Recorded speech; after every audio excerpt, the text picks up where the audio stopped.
What is going on? No horsing around, family. Zach Boyd, Stephen Burton, another Wednesday live stream as we do every single Wednesday all season long. Stephen didn't get a chance to be on here last week. Just excited to get here and talk sports ball with you. A lot of news coming out this week, though. I mean, back to back. Kind of got some news same day within a few hours of each other. Topic number one. Anthony Richardson will be done for the season, shut down, went ahead and elected to have that surgery on that shoulder. And I know a lot of people are disappointed, and we're gonna kind of go through it because there's a lot to unpack. There's a lot of layers here. You're gonna have people who are gonna be on the side of the fence that they're gonna say, is he injury prone? B, you're gonna have people saying that you would have loved for him to maybe go a little longer and see if he couldn't find a way to get back on the field. And then C, you're going to have people who think, you know what, he's 21 years old. He should be in the NFL for a very long time, very promising in that little small sample size that we saw of him. And go ahead and have the surgery, get this thing corrected and not have this problem again. Let this be a issue that has been resolved instead of something that you're going to have to deal with down the road.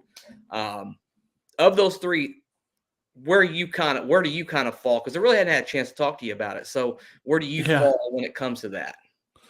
So, I mean, I fall in a couple different places. So initially, I'm definitely in the camp. I was like, man, I want him back in some way, shape, or form, right? Like you don't watch 4-12-1 with Matt Ryan to turn around the next year and watch, 12 games of Gardner Minshew. You just, especially when you have this young dynamic talent.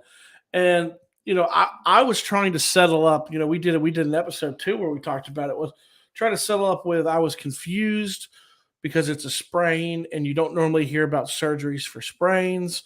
And so I'm trying to wrap my head around it. And I tweeted out this morning, I was listening to Stephen Holder on 107.5, and I thought he had a great explanation when he was talking about like why they waited. The inflammation goes down. They get a much clearer picture of does he need surgery or how invasive is the surgery? And then so that eased me towards where I was like, hey, I'm okay with this. It sucks for this season. And then I think I was listening to Jake Query too this afternoon, and he kind of put a bow on it for me where I was like, okay, this season it was all about Anthony Richardson's development. Yeah. And he had a great point to point out that that's not lost still. The development, the snaps on the field, yes, those are gone. But the mental and hearing Steichen talk about he's going to be in the meetings, he's going to be around. Like we know he's going to be around. Yeah. As soon as he's allowed back on the sideline, I think he's going to be back on the sideline, right? Just like he was with the sling during all of this. So the development part, it's not gone. You kind of got like a mixture of the two worlds, the two camps before the season. You got to see him play and he looked good. And at the same time, he's going to get mental reps because he's not playing the whole season. I understand and I'm okay with it. It doesn't mean it doesn't feel like it's just a kick in the beanbags. Yeah, man. I mean, here's what I do like and here's what I don't like. Okay. So what I do like is if you're going to have the surgery, let's have the surgery, right? Like, let's not let this thing wait 3, 4, 5 weeks down the road. Let's just go ahead and get the kid taken care of and move on and have him ready for next season. You would hate for him to miss any time next year. So I like that they did that. It does bum me out, man. I mean, it's just a fan in me that wishes, my gosh, what we got to see of him in that small little sample size, that's pretty damn good, man. I'm gonna be honest with you. It was pretty encouraging, where I really felt like, looking at his college film and I really thought the big hurdle for him was going to be A, how does he process things in the NFL, and B, is he going to be able to be accurate at all? I mean, because he had some games in college that you just were scratching your head. And we just did not see that, Steven. We did not see those two things from him in a Colts uniform. I'd say better than advertised, if I'm being honest. And I'm not just saying that because I'm a Colts fan. I think the sentiment around the league is you got 3 quarterbacks picked in the top 4, and the Colts and the Texans probably came out on the top end of that, if we're speaking it right now. And I was a big Bryce Young guy, man. I mean, anybody who listened to the Bass, I mean, I love Bryce Young. Bryce is kind of stuck with Frank right now, so I don't know how that's all going to play out. I don't know for how much longer. Another day and another topic. Yeah, Frank's already kind of wearing thin on them a little bit down there in Carolina as well. But there's exciting times for the Colts, but it's going to have to wait, man. I mean, it's going to have to wait. Unfortunately, you're going to get Gardner Minshew, and you're going to get a little bit of this lukewarm up and down. I would imagine that he's going to have a couple games that you're going to be like, wow, that was pretty good. They found a way to go out and win a game against the Ravens with Gardner Minshew. You're going to have games like you had last week against the Jags where you were just like, man, this is why Gardner's just not quite an everyday starter in the NFL. He's just not he's a little limited when it comes to it.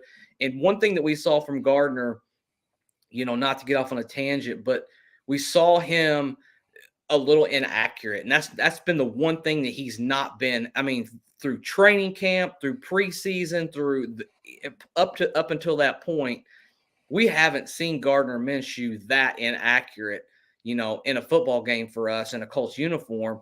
So I kind of attribute to that as just kind of a one-off, really. Right. I don't know that he's going to be like that every single week. Now he's got a big pill to swallow this week when you're going against, a historically good defense up until this point. They're not giving up anything, hardly any points. But I still think Gardner can keep us competitive. Our schedule's not going to be that hard moving, down the road. So maybe there can still be some excitement as the season goes on. But I think I speak for all Colts fans. I mean, we wanted to see Anthony, and we wanted to see what he had. We wanted to see his ability to go out there and, perform on the football field. How would he respond? I think the things I wanted to see more than anything, Stephen, from Anthony was how was he going to respond from those really, really bad moments and those really, really bad games? Mm-hmm. And then how was he going to handle success as well? And he really didn't get a chance to deal with that a whole lot. I thought he was good. I thought he had, obviously, some ups and downs, looked good, strong running the football. I thought he threw the football well. Obviously he wasn't perfect. He's not this finished, polished product that's just going out there and just dicing people up. He's not 70% accurate. But that being said, I thought he was ahead of the curve, if I'm being honest. this guy's low 50s, in accuracy in college, and he's a little bit above that even in the NFL, which you would have thought. It said 59%. If you took his stats right now, 59%. And Basel brought that up too. Like he has these. Yeah, we're gonna say, I'm not gonna sit here and say that he didn't still have accuracy issues. He did. I think what me and Zach are saying too, when you look at it, is there was improvement from game to game, every game. Like he showed improvement. And I think that's the part too. Like if they had come into the season and they were like, he's sitting, which none of us thought, but let's just say they're like, he's going to sit the whole year. Then it's one thing. It's another if he was playing bad, like really bad. Like Bryce Young's playing right now, right? And you're like, man, it's the flashes. And like living out of market. We always talk about this, and this is something that always comes up on the show. I live out of market, and I live in a rival market. And to hear the talk about him from the rivals too, like from the Titans, there was a lot of concern going into that Titans game on how do you defend him. You've got Jalen Ramsey coming out now saying like, dude, he's got a really bright future. You've got people, I think he changed the way people viewed him, and one of my cousins is a massive Bears fan, and he hates Justin Fields, and he's also a Florida fan. So when we drafted Anthony Richardson, I had a lot of conversations with him, and he did not like Anthony Richardson coming out. And even him, who is a huge cynic, was like, yeah, he was much better than what I was expecting to see. So it stinks. I'm never going to lean on I don't think he's injury prone. He's 21 years old. He's still, believe it or not, growing into his body, right? Like, and he's still growing into his NFL body. There's a big difference from year one to year two and how the body progresses too. And I mean, there's nothing, as much as I would love to like stoke the flame with the Titans, there was nothing dirty about the hit. There was nothing weird about the hit. It was a normal hit. It was just he fell the one way you can't fall, or he fell and hit the one way that, 9 times out of 10 you don't. Same with the concussion. You could say that he let up near the end zone. He learned from that. It's just it's definitely frustrating because you don't like you as a season ticket holder, you were not expecting to watch Gardner Minshew in the vast majority of the games. Like, we were pumped. We were talking before, me and you were talking before the Titans game on how excited we were to see him with Jonathan Taylor, and we got a handful of snaps of it, and that's the disappointing part. Yeah, it really was. Steve says having surgery early gives the Colts a chance to evaluate him if he's going to be successful, so they know if they'll have to draft another quarterback. I don't think that that's really even a consideration. Have you heard Jim Irsay's quote? Has everyone heard Jim Irsay's quote? Yeah, I mean, I think he compared him to Bruce Springsteen. Yeah, I think they're probably settled in on him for a little while. I mean, I think they've pretty much locked into him as far as that goes. But I mean, life as it is. I mean, you're going to move forward. You're going to play this season, and you still got a lot of other players on this football team to evaluate. It's just that simple. I think that it's kind of a wait and see. We're kind of in a holding pattern. And it is what it is. Basel says, not injury prone. The guy does not know how to fall. He's injured as often as a senior citizen falls. Basel, sometimes I think no matter what I say, you're going to disagree with it. I think if I started this podcast and said he's the most inaccurate quarterback, I think you would have told me how accurate he was. I don't even know if you believe half the things you say half the time. But Grover Stewart, you want to talk about a big, big blow. I mean, can't make it all just about Richardson. That guy, to me, that's a huge loss. I mean, that guy was playing really good football. You just don't know, you get all these players and they always say the same thing, right? Like they didn't know. I don't know. I think, Steven, I don't know where you're at. I'm curious your thoughts. I think the onus falls on the player. You got to know what you're putting into your body. The NFL may make it, very difficult and tedious to go through that situation, but you got to know what you're putting in your body. Was Grover Stewart being completely malicious by this? That's impossible to tell. But that being said, he failed the test, and he's going to have to serve the 6-game suspension. Going to lose $3 million. I mean, on top of, we had an elite run defense pretty much every single game this year. And that's going to be a big blow, man. I mean, big shoes to fill for Taven Bryan. Just your thoughts on the initial reaction of Grover Stewart, being injured. I mean, the first shock, right? Like, I think I immediately texted you. I was like, Grover Stewart suspended. And it was this moment of, I have to be reading this wrong, right? Because he's just not someone you think that you'd be reading that about, right? I think you're right, though. I think the onus is, it's on the player, right? Like, it is ultimately on the player. When you hear them speak too, they are given the list of what they can and can't have. And the easiest way to avoid messing up is you don't go to like a GNC, or you don't go to like a health marketplace. You go to the team facility. The doctor's there and the nutritionist there. Everything they can provide you is going to be on the up and up. It's going to be correct. Does it suck that you can't go to like a Smoothie King and like faithfully and, just with being okay, just order a smoothie with some supplements in it and know that you're going to be okay? Yeah, it sucks. But so does losing $3 million, right? Yeah. It's just this moment. I mean, I don't think it's malicious in any way. I don't think he was doing something. I mean, I say this not knowing him at all, right? Like, we only know what we know. On that side of it, I think it's just one of those things where, the onus is on the player. You are a highly paid athlete, highly, highly paid. You would think you would know everything that's going in your body, everything. Yeah. You would think you'd want to. So, I mean, on that side, I side with that. On the side of him being out, it's a massive loss. Yeah. because not only does it affect what he did on the field, we're back. We're back. I mean, DeForest Buckner's going to get double team, triple team now. Yep. I mean, and I think I heard it best is like you go from being an all pro to just another guy almost essentially because you're not going to be able to do the things that he's able to do.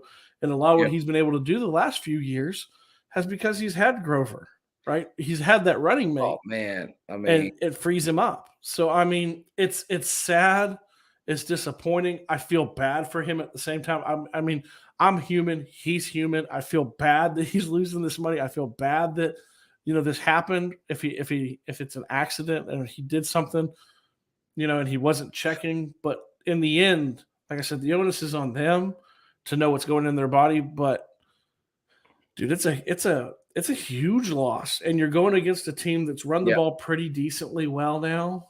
And it's Well, just I don't know who steps up in their place. and I guess the depth chart comes out and says Taven Bryan's going to get the first crack at being the starter. But I mean, no slight on Bryan, but I mean that is a downgrade. I mean, from Grover Stewart, but I mean almost anybody would be a downgrade from Grover Stewart. I mean, he was having a very good season, Stephen. I mean, it was as Contract good as year too.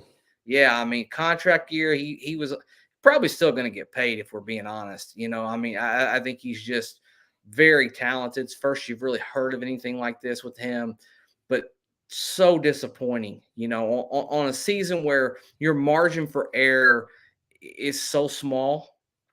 You needed every single player to help this football team have a chance to propel and win football games. And kind of the heart of your defense have been your front seven. And you're going to be without them for the next 6 weeks, win, lose, or draw. And you just hope collectively they can come out and they can still, be a hard football team to run against. But I'd have to think that you're going to see this really kind of rear its ugly head when it comes down to it. There's going to be certain teams that are going to be able to run the football a little bit easier on us. And you mentioned earlier, DeForest Buckner had the freedom and the ability to go out there and be more of a free pass rusher and really use his skill set. He's had a nice season as well. And now that becomes much, much harder. Teams are really going to focus on him, and they're going to say, hey, whoever you put in there, you're going to have to show us that guy can beat us before we start giving that player attention. So, I mean, disappointing. I mean, there's no question about it. What do you guys think about Grove being out for the next 6 weeks? How much does it hurt this football team? Light us up in the comments. Every single person, every single interaction, every single live stream, guys, we're so grateful for all of it. We really are, man. I mean, even the things agree, disagree. We just love your opinion. And the reason that we created this live stream and the reason we created this podcast, honest to goodness, was for you guys to be able to use your voice and let Coastal Nation know what you think. Stephen, Alec Pierce appears to have a little bit of a shoulder issue. I know he's not had the greatest season, but now you've got to go out there and find a replacement, at that third receiver spot. I do believe that Juwan Winfrey did get signed, I think a day ago. Might be another opportunity for Juwan Winfrey to kind of latch on and stay with this team.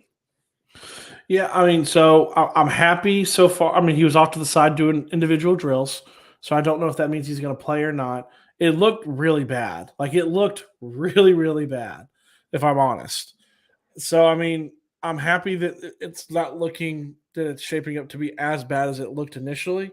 And whether you like him or not, in this show, I don't think anybody who's in here, even if it's Boswell, could say that we have been easy on Alec Pierce since the preseason.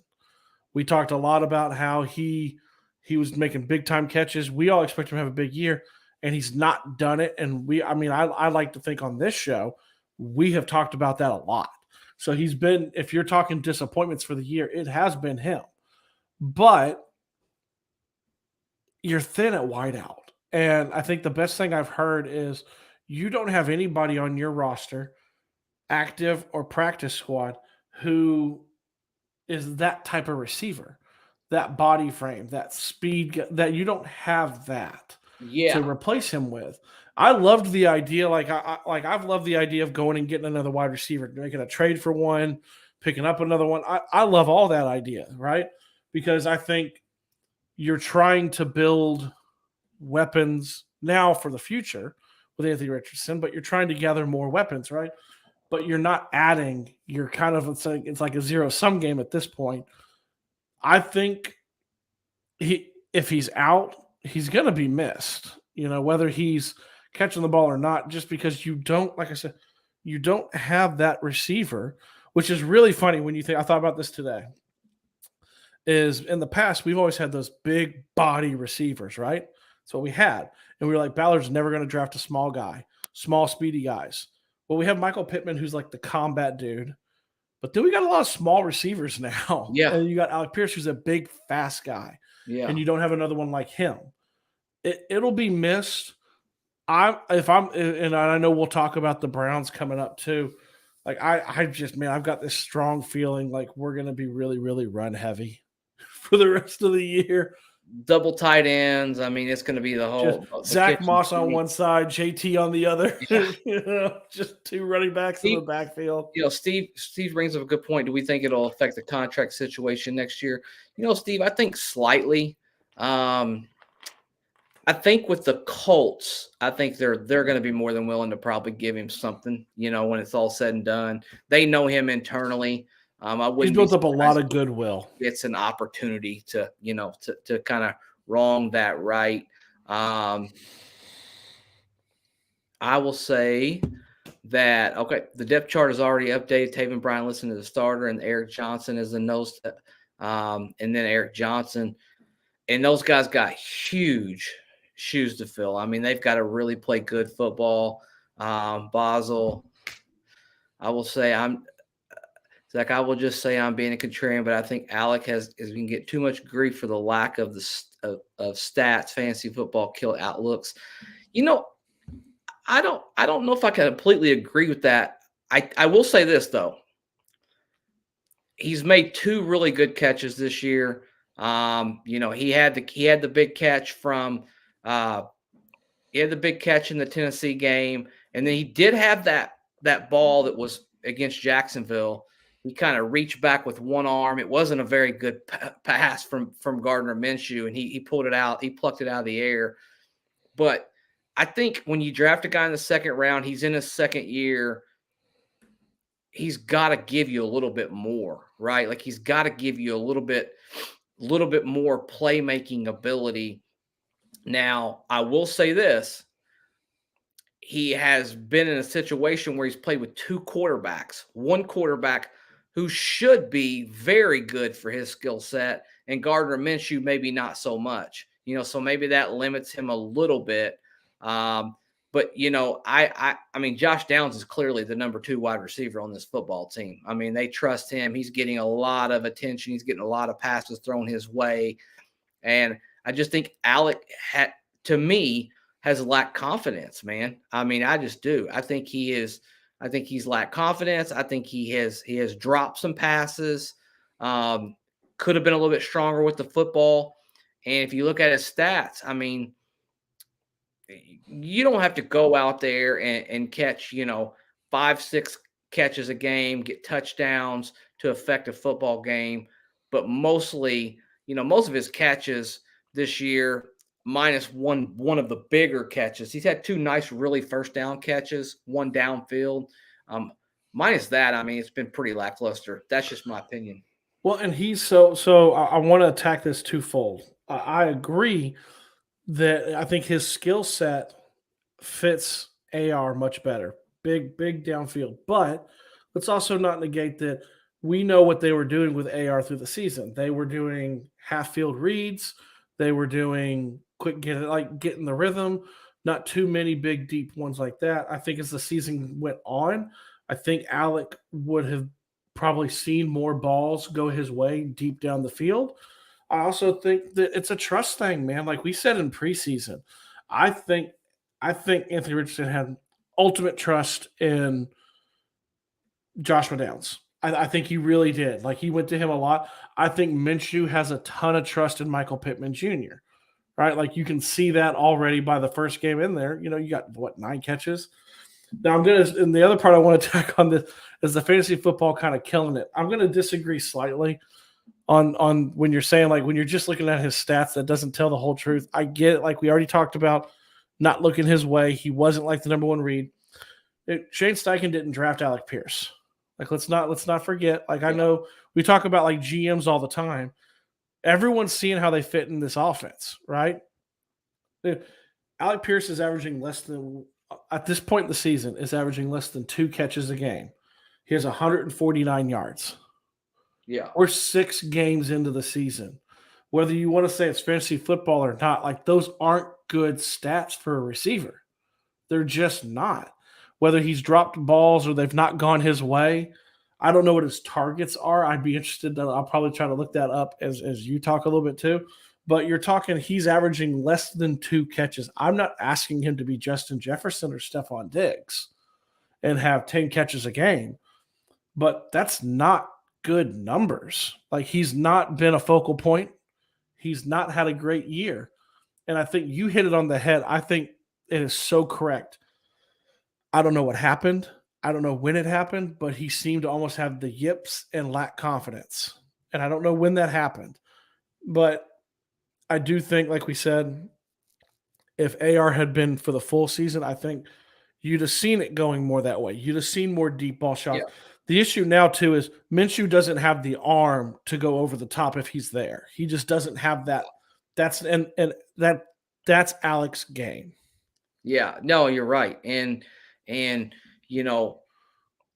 think coming into the season, I think he clearly had every opportunity to be the number 2 receiver. And I don't think he did enough to go out there and seize that potential.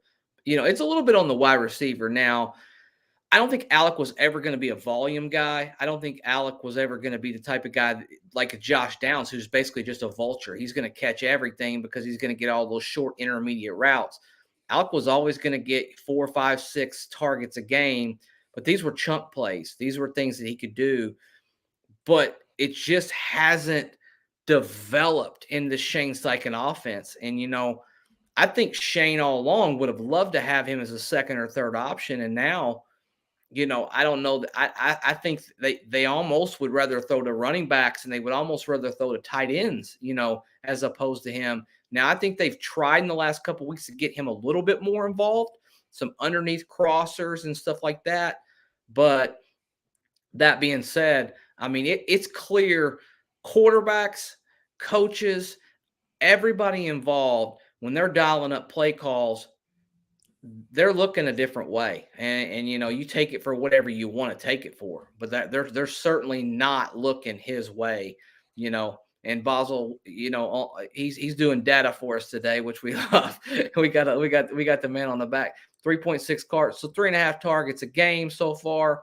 Not a ton, but I mean, if you look at the targets that Josh Downs and Michael Pittman Jr. are getting, I mean, it's considerably different, I mean, and then Corey says, 11 catches, 149 yards, 6 games, which is god awful. And what I think it's important to point out too with it too is that, like Boswell points out, and we're picking on Boswell because he's right.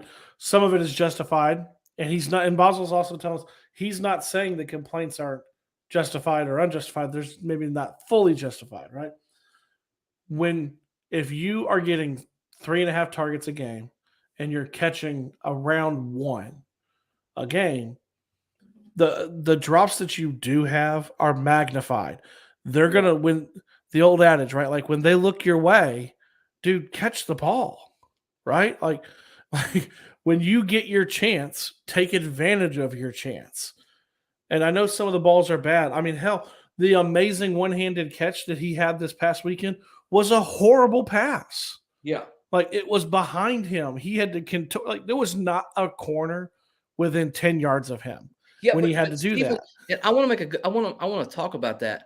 That's kind of what you got to do if you want to be a special wide receiver, though, right? Like we all see the highlight reels and the in stride catches that a lot of these guys make. But the amazing catches that these great receivers make are the ones when they catch the footballs that you just are like, how in the hell did he catch that? You That's catch the what ones you're not separates supposed you. to. That's really what separates you. So, especially if you're going to have a young quarterback, you got to have a guy that can help that young guy out. Not going to sit here and beat this dead horse, but I mean he has definitely been disappointing. Let's get to Ooh. Oh, this is fun. I like this topic. okay. What player would you like to see the coach trade for and think would help the team before the trade deadline? I wouldn't mind them going after Jerry Jeudy.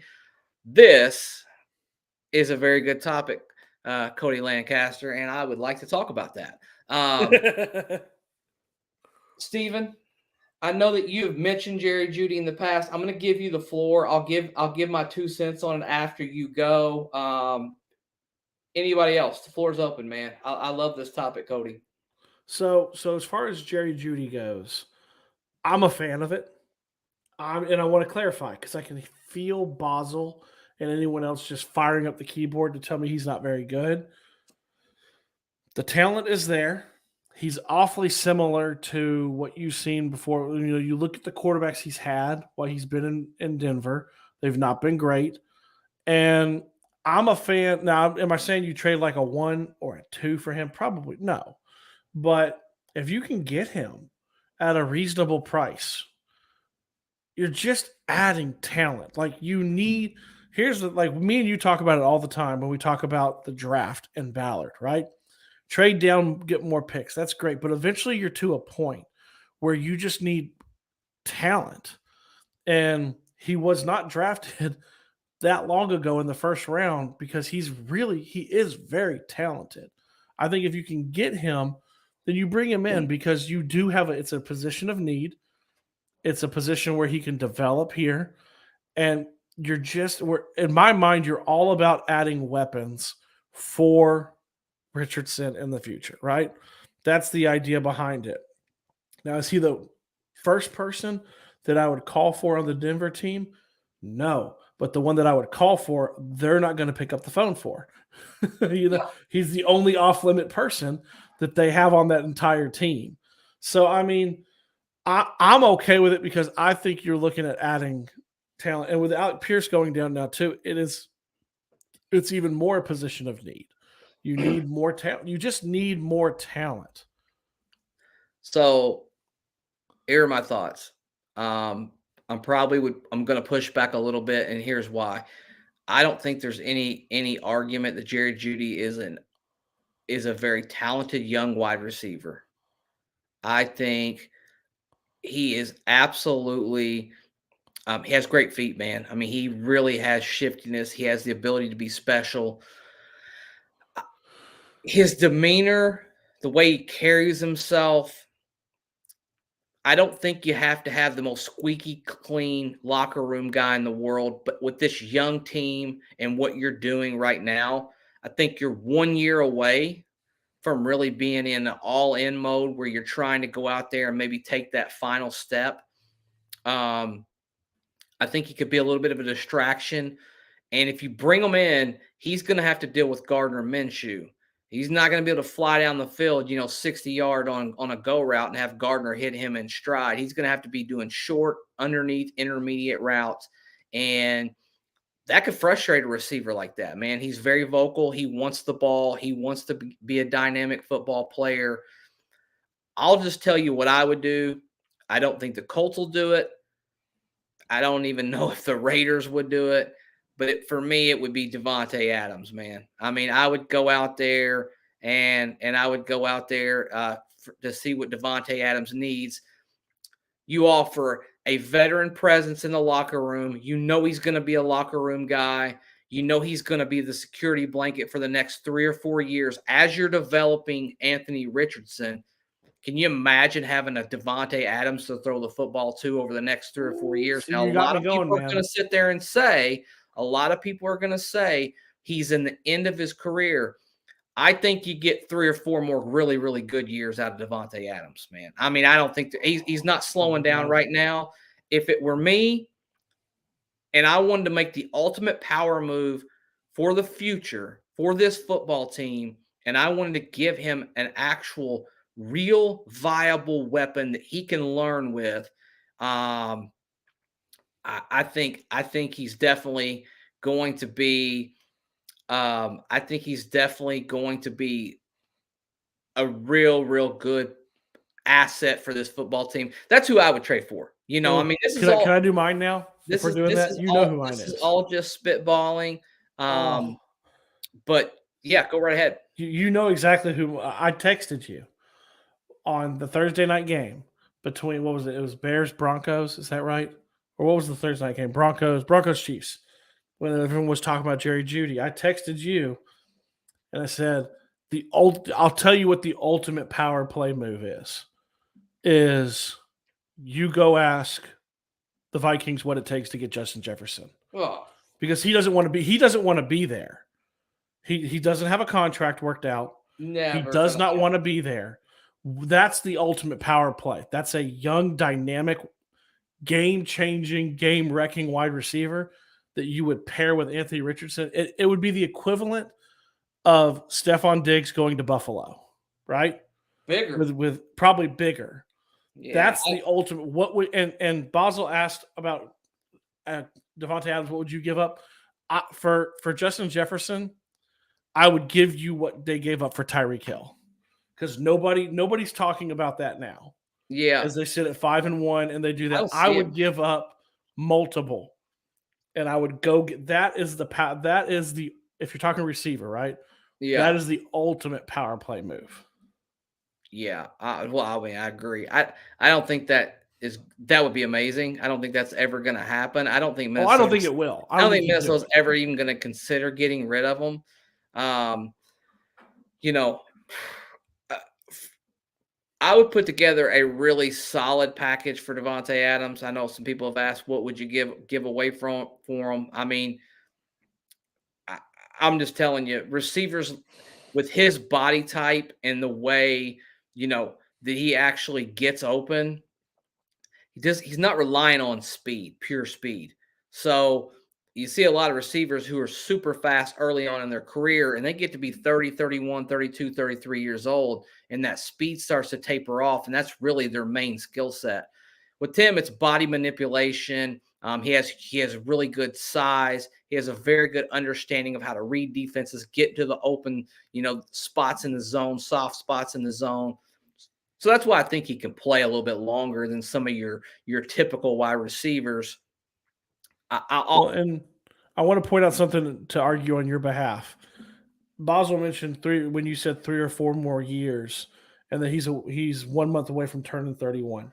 I'm not saying he's this guy, but there's another guy who went to the Raiders and flailed about really, and got traded. And everyone was like, I don't know what's gonna. Randy Moss was 30 years old when he got traded from the Raiders to the Patriots. Randy Moss is also one of the greatest receivers of all time, but Devontae's not bad. I mean, you can have very good. a renaissance per se when you go places like that. It's completely possible because I also think, and I mean we can touch on this too. I think they're going to re-sign Michael Pittman Jr. I think he's going to get a big number, and so you're not going to rely. I don't think anybody they'd bring in like that. You're going to rely on, like the Titans are relying on DeAndre Hopkins, right, to be the true number one. I think it's gonna be a mixture a little bit. So, I mean, I wanted to point that out because I looked it up, and you can say that he's 30, but there are plenty of running wide receivers different from running back, trading for a 30-year-old running back, right? Yeah, AL said, would you buy on Cortland Sutton a little more than you'd pay for Jerry Judy? I don't mind Cortland Sutton. I think he's actually a very good wide receiver.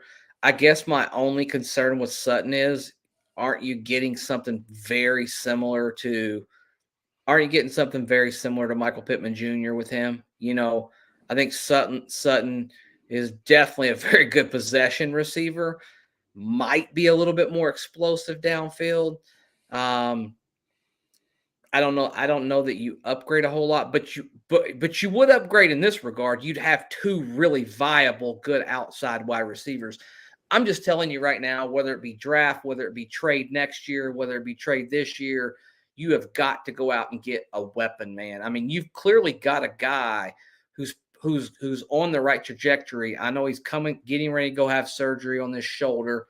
You've got a guy who looks like he can probably exist in this modern NFL. Off-platform throws, get the ball down the field. You got to go out there and get them weapons, man. I mean, you see all these young quarterbacks. What do they do, man? I mean, what did they do for Trevor Lawrence, Christian Kirk, Calvin Ridley, Evan Ingram? What did they do for Jalen Hurts? A.J. Brown drafted Devontae Smith, first-round talent, surefire guys. You've got to go out there and get guys like that. Yeah, Well, I mean, for the if you people look, who would talk about like the draft too, I know we're all as Colts fans, everyone's going to get hung up on Marvin Harrison Jr. I think it needs to be said. And we jokingly said this last year, but I don't think the Colts are going to be high enough to draft him.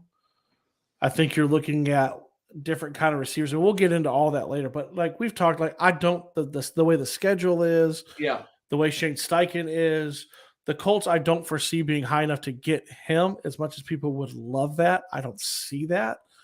I mean, a name I've heard a lot lately too when you talk about weapons is people forget that T. Higgins is going to be out there.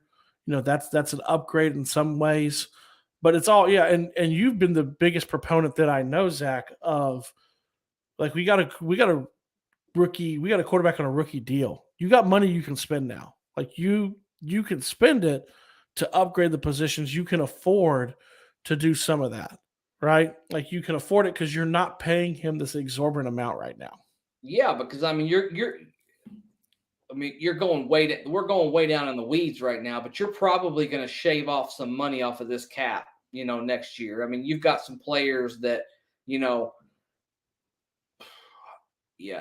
I hate to get into this conversation, and this is for way down the road, but I think you're going to look at Shaq Leonard by the end of the season and have to make a decision, right? Like if he's not playing at an elite level, that money, you just cannot justify paying someone $18-19 million a year for the production. An amazing guy. Love his energy, what he's done for this football team. And I'm rooting for him, man. I mean, I hope things just all kind of click back into place. But that being said, I mean, you're going to have an opportunity to shave some money down and really be aggressive in free agency. I mean, I don't know. Ryan Kelly may be a guy that you keep or you move on from. Mo Alley Cox would be a definite for me. I would have already probably moved on from him if I'm being honest. But I mean, these are positions that they're paying. Mo Alley Cox $6 million a year. You got $19 million a year at the linebacker position. You've got some positions, and some flexibility to go out there and kind of have some spending money. I think you can go and really indulge and spend much more money than you have spent in the past. I think they're in a good spot financially to make a big plunge for sure. And AL's asking if Colts lose the Brown, do you start sending veterans to contending teams before the trade deadline? I mean, who though? I mean, who? I don't think you do. I mean, well, I mean, if when I think of veteran, I think of DeForest Buckner. That's a definite no for me. Kenny Moore, maybe. I mean, maybe that. I don't know what you get for him. The only vet that we sent away last year, right at the trade deadline, was Nyheim Hines, and he asked personally, and this sounds weird, right? This sounds weird. I don't see people like who we thought last year. We thought DeForest Buckner, Kenny Moore, Stephon Gilmore, who did leave in the offseason. Nyheim Hines was a name that left and asked out. I just don't think and maybe it's my Colts fandom and my my blue colored glasses. I don't see people wanting to leave Anthony Richardson. Yeah. Like the people who are probably in that room, like you see more of, I think you see an upward trajectory as opposed to last year. You have Matt Ryan, you have Sam Ehlinger and Nick Foles at the trade deadline, and you don't know what's going to happen in the draft. There's not, I think you can see a light at the end of the tunnel more so this season, and I don't see that. And like you said, like who are the veterans? Like you did right by Stephon Gilmore in the offseason. Good. You did right, and truthfully speaking, came out ahead in the Naheem Hines trade because you got Zach Moss, Yeah. who I don't know if anyone's looked. Do you realize he's the second leading rusher like in the NFL right now? Like it's insane, right? Pretty So you crazy. got that out of that deal. I just don't think it's going to be a DeForest Buckner, or I don't see them doing it, because I also don't think we've talked about it throughout the season. I don't think the Colts are ever really going to be like fully out. I think they're going to be in every game. They're going to be fighting tooth and nail to get wins. They're going to be, I think there's a solid chance they're going to be like a 500 float around 500 team. I don't see them ever being like, yeah, we're out. We're out. It doesn't seem to be in Steichen's DNA. Yeah, I mean, I have to agree on that. I mean, I think that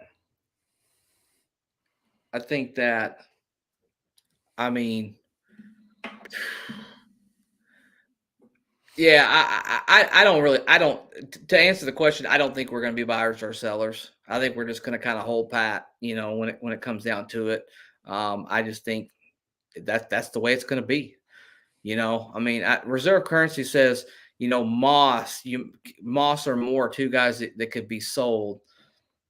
I'm not going to disagree with that, actually. I mean, I think that's a real possibility. I don't know. I mean, I kind of like having Moss around, I mean, with the way he's played. And depending on if you can win a couple games here and really kind of position yourself to make a playoff run, I don't know, maybe you stick with what you got. When you're really thin at corner too. So the Kenny Moore, the more I've thought about it, the Kenny Moore one, that would makes be me rough. hesitant because of how thin we are at corner. Yeah, I would agree with that. Let's get He into was the one Browns. last year. I think we all agreed. We thought he was gone. Yeah, last year. Let's get into the Browns. Yes, I think been very good when it comes to playing on the defensive side of the football. They've not been a great offense, but they've been as advertised. When it comes to defense, even the 49ers had a hard time moving the football. Honestly, the 49ers were a field goal kick away from beating them last week. Let's not make no mistakes about it. I mean, as well as they played on defense, they still could have been beat. I think the game plan, you mentioned it earlier, you alluded to it earlier, going to be a lot of heavy sets, double tight end, double backs, trying to just get something with that run. And if here's a game, Steven, if you can just score some points, maybe get, a couple key turnovers on your side of the field, maybe you find a way in a game where there's going to be a hell of a lot of field goals kicked, I would imagine, to win this football game. Yeah, I mean, I sit there. I agree. I think that's a great point you make too. Let's not give them their flowers, but the Niners probably should have won the game still, right? They did try to kick a field goal. They missed the last second field goal. I don't think Deshaun Watson's going to play. He didn't practice today. You hear that it's a little more severe. It's a rotator cuff issue. It's not a pain thing. It's a he can't drive the ball thing. And dude's got fully guaranteed contract. He ain't going back out there till he feels like it because they can't make him. Yeah. So why would he do that? Somebody reserve currency. Great stat too. Those Browns have played 4 of their 5 games at home already. So that's a really good point to have out. We're getting them at home. They're not an explosive offense. If it comes down to kicking, I trust Matt Gay more than I trust their kicker. Matt Gay's proven that.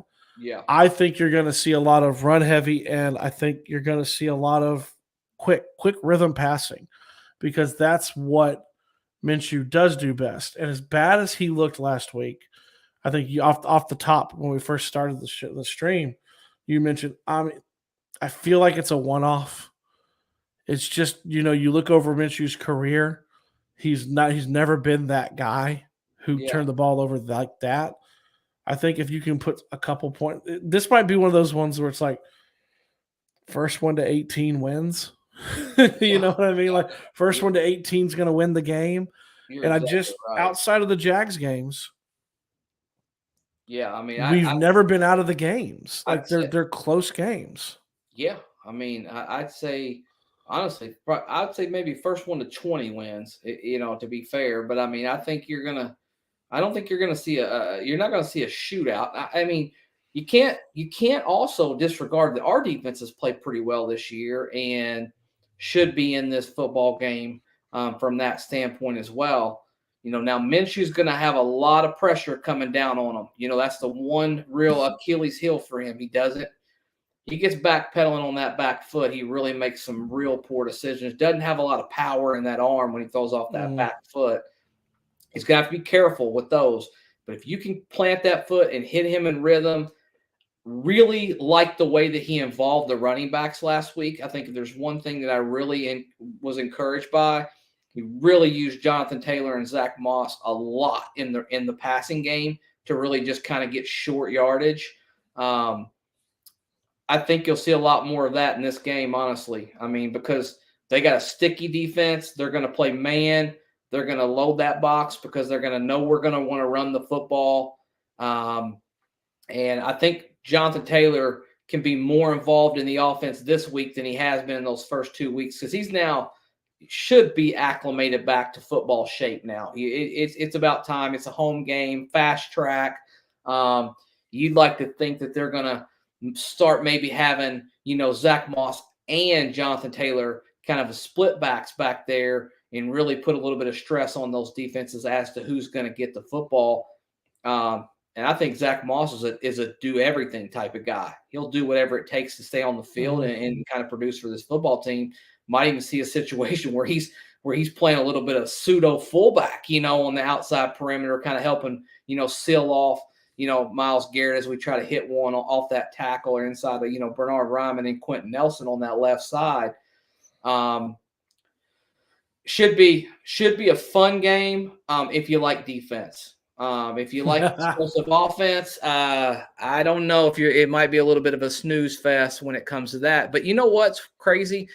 You talk about all this and you see all this and you see all the stats, and then every once in a while, those two teams go out and they just explode. So, crazy things have happened. Guys, before we get off here, we're going to get into predictions. Let us know what you think the score is going to be. Steven, I'm going to give you a second to think on the score. I'm going to go first this time. I think it's my turn.